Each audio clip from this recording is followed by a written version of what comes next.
Welcome back. Hellenism was forcing Judaism to an existential crisis. One man would drive it into open war. That's how our last session ended. Now we will see the lengths to which that man would go. Let's begin.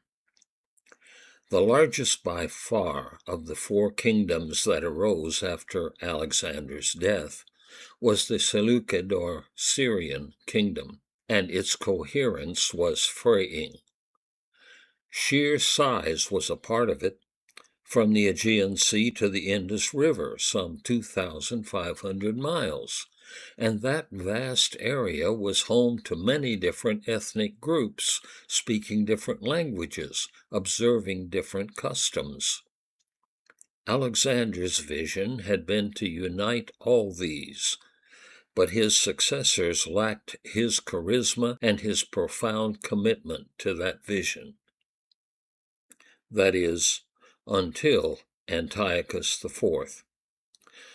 Paul Botha describes him like this: he was brilliant, charismatic, unpredictable, and ruthlessly determined to unify his empire under one culture, one religion, and one identity, Greek. He was, however, perhaps certifiably insane. Here is one of the coins he minted. The legend in Greek reads, Basileos Antiochou Theou Epiphaneus, a coin of King Antiochus, God manifest. Bad enough for a start, but let's turn the coin. There he is in a pose that would be recognized anywhere in the Greek world. He portrays himself as the Olympian Zeus, king of the gods, and Nikephoru, bringer of victory.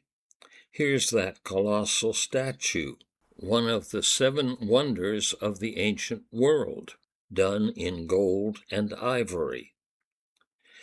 You can see that he holds the winged goddess Nike, goddess of victory, in his right hand. Was representing himself this way just some tongue-in-cheek thing? The Greek historian Polybius didn't think so. He said of him, Antiochus Epiphanes, God manifest, is called Epimanes, the madman. Well, after a century and a half under Greek rule, both from the Ptolemies in Egypt and the Seleucids in the north, Israel was feeling the inroads of Hellenism, and it was cutting into their sacred traditions. The high priestly line had been preserved even through the Babylonian captivity, and Onias III held that office in the 170s BC. He was fiercely protective of Jewish integrity. His brother Joshua, however, had caught the disease of Hellenism. He had even changed his name to Jason to be more Greek-sounding. Jason went to Antioch to greet the new ruler, Antiochus IV, and offered him 400 talents of silver for the high priesthood. Needing money, Antiochus deposed Onias III and installed Jason in his place. This kind of thing had never been done in the more than 1,200 years since Moses and Aaron. Jason had also promised to make Jerusalem into a Greek-style city, and he lost no time with that plan, building a gymnasium right against the Temple Mount and sponsoring games there. 2 Maccabees tells us, as a result of the introduction of foreign customs, the craze for Hellenism became so intense because of the unrestricted wickedness of the ungodly, bogus high priest, Jason, that the priests no longer bothered to fulfill their duties at the altar. Disdaining the temple and neglecting the sacrifices, they would hasten to participate in the unlawful exercises as soon as they heard the signal for the discus throwing. Jason was at least in the high priestly line, but that did him little good with the traditionalists. It's an understatement to say he was resented. And it grew worse. In 171 BC, Menelaus outbid Jason and became high priest. He was, however, not even in the high priestly line, and everyone knew it. There were riots. Onias, the last legitimate high priest, was murdered by Menelaus, and Hellenizers among the elite saw that the field was open for all kinds of skullduggery. The division in Judaism grew deeper. The Hasidim had resented Jason. Menelaus they hated. Meanwhile, Antiochus had invaded Egypt. He'd occupied Memphis, but could not take Alexandria. Returning to prepare for a second attempt, he plundered the temple in Jerusalem for funds. It was while he was on that second expedition, in 169, that a rumor triggered catastrophe for God's people. There was jealousy and struggling for power between Jason and Menelaus, as the former tried to get back the prize of high priest. This while Antiochus was in the south, trying again to carve off a chunk of Ptolemaic Egypt. He had taken Pelusium and Memphis, and was besieging Alexandria. Then a rumor reached Israel that Antiochus had been killed on campaign. He had not, though, and when news came to him about the strife in Jerusalem, he assumed the Jews were in revolt against him. Breaking off his campaign, he marched north to punish Jerusalem, ordering Apollonius to use 22,000 troops for that operation. Here is the account of it in 2 Maccabees. He sent Apollonius, the commander of the Mysians, with an army of 22,000 men, with orders to slaughter all the adult men and to sell the women and children into slavery. When this man arrived in Jerusalem, he pretended to be peacefully disposed and waited until the holy Sabbath day. Then, finding the Jews abstaining from work, he ordered his men to parade fully armed. He put to the sword all those who came out to watch, and then he charged into the city with his armed warriors and slaughtered a great number of people. Some 40,000 are killed, and thousands of women and children are sold into slavery. And then he sets fire to the city.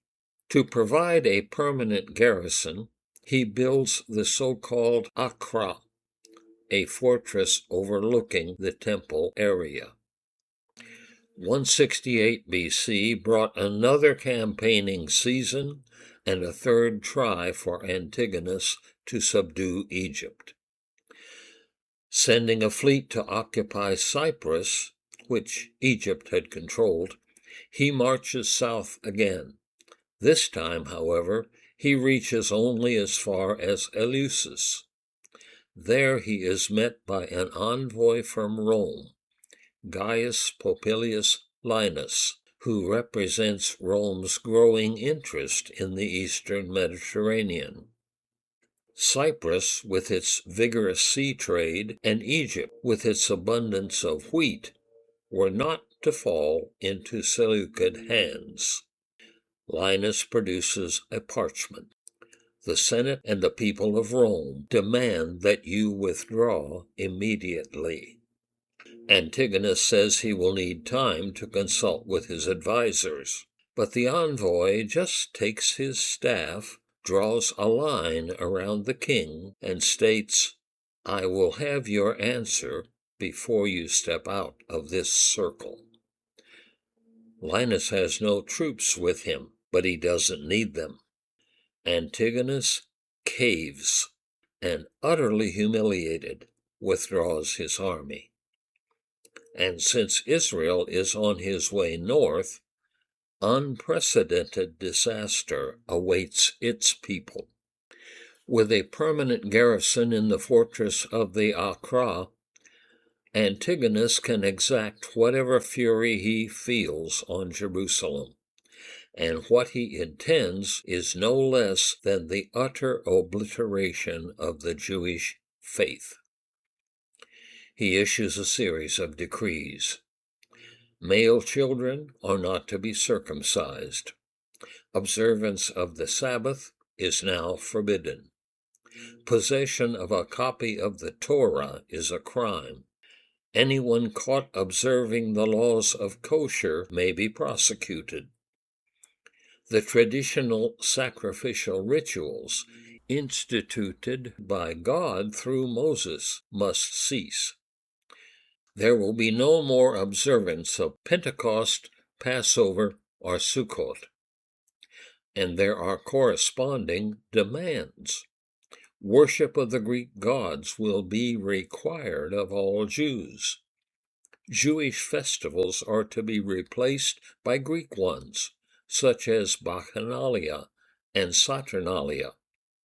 Jews will, upon demand, demonstrate that they will consume foods once considered unclean. Altars to Zeus are to be erected in every town and village throughout the country, and sacrifices to him must be offered.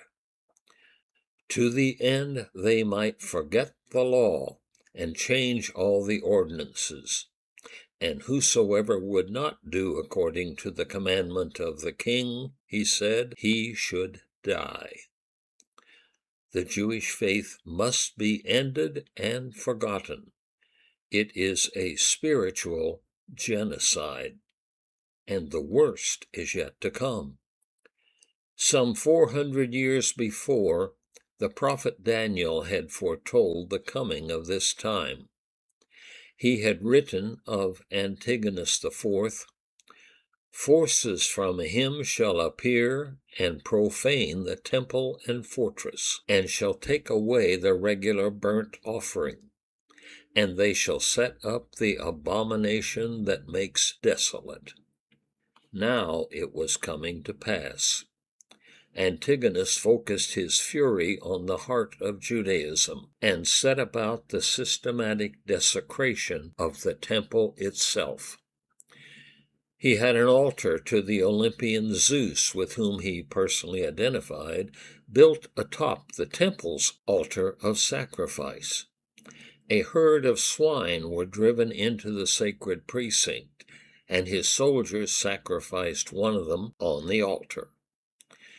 Using its blood and bodily juices, they contaminated every object and every surface. They insisted that the priests eat some of the flesh, and those who resisted had the meat forced down their throats. The troops brought in a statue of Zeus and erected it there in the courtyard. And as if that were not enough, they brought in wine and prostitutes and conducted orgies there. Antigonus was doing everything he could to turn the Jews into Greeks, and it seemed he might succeed. But 1 Maccabees tells us that some would not go quietly.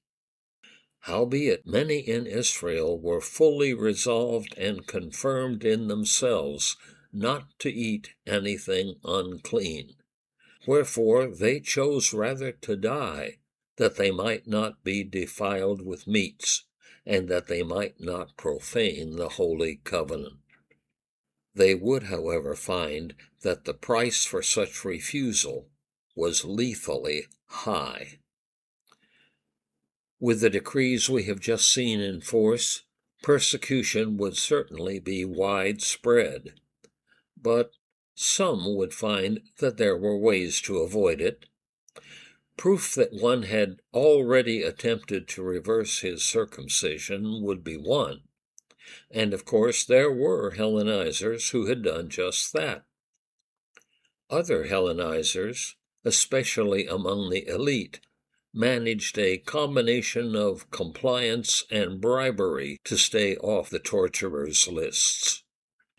But for most, and certainly for the traditionalists, there was no escape if they lived in Jerusalem. Age and the respect of the community were certainly no shield against maltreatment. 2 Maccabees tells us this example. Eleazar, one of the foremost teachers of the law, a man of advanced age, 90, and distinguished appearance, was being forced to open his mouth to eat pork. But he, preferring death with honor rather than a life marked by defilement, spat it out and voluntarily went up to the torture rack. Despite his frail condition, the torturers flogged him until he expired.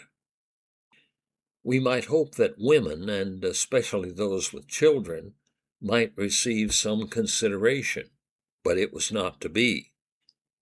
2 Maccabees again.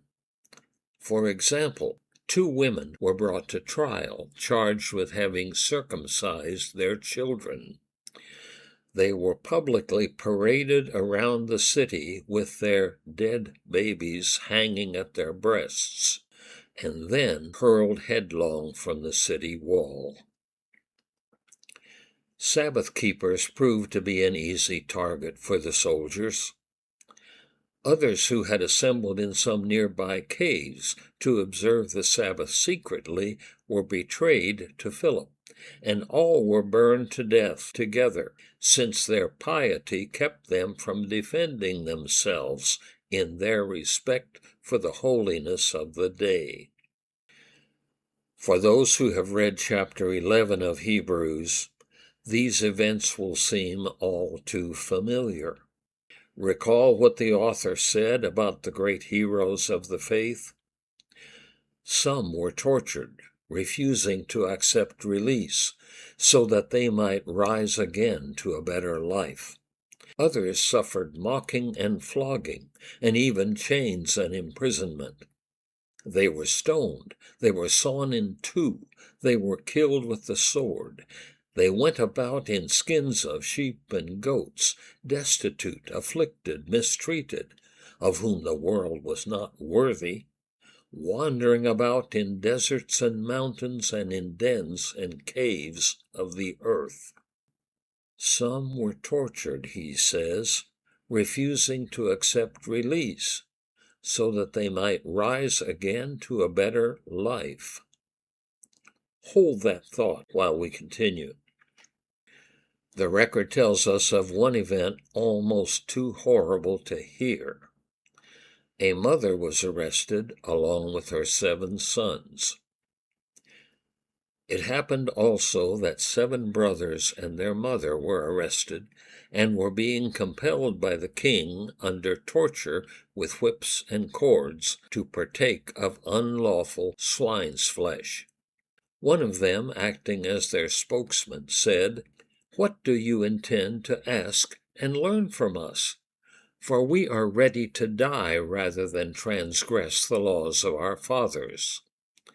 The king fell into a rage and gave orders that pans and cauldrons be heated. These were heated immediately, and he commanded that the tongue of their spokesman be cut out, and that they scalp him and cut off his hands and feet, while the rest of the brothers and the mother looked on. When he was utterly helpless, the king ordered them to take him to the fire, still breathing, and to fry him in a pan. The smoke from the pan spread widely, but the brothers and their mother encouraged one another to die nobly. This unspeakable torture could have been avoided by simply eating a morsel of pork, but the young man, given the opportunity to do so repeatedly, would not. And it grows worse, if possible. After witnessing his brother's death, a second was similarly tortured. After the skin and hair of his head had been stripped off, they asked him, "Will you eat some pork rather than have your body tortured limb by limb?"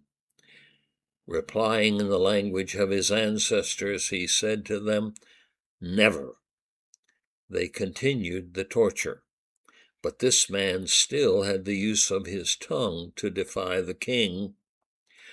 "You accursed fiend, you may send us forth from this present life, but the King of the universe will raise us up to life eternal, since it is because of our obedience to his laws that we are dying." The family had watched helplessly as these outrages were inflicted on the two, but they heeded their mother's urging to die nobly. Each one was savaged in turn, and then, at the last, their mother as well. Hard to hear, hard to imagine. Could 8 members of the same family be forced to watch their own being tortured to death, and then endure the same agony themselves? And for what? For faithfully honoring one item in their dietary laws? And yet they did. A moment of reflection before we conclude this session. I find myself mentally altering that scenario. I'm on the rack and being asked only to say 3 words: I curse Christ. Many have experienced just that and remained faithful to our Lord. But would I? Would you? These accounts force us to examine our own faith, and they should. But to conclude, Antigonus was obsessed with extinguishing the Jewish faith, and it seemed he was on the brink of accomplishing that. It was an existential threat to Judaism, and something had to happen. And something did. That will be the next chapter in this series. Don't abandon us now. If you have questions about this lecture, or any of the others in this series, you may address them to me, Dr. Jerry C. 4 at yahoo.com.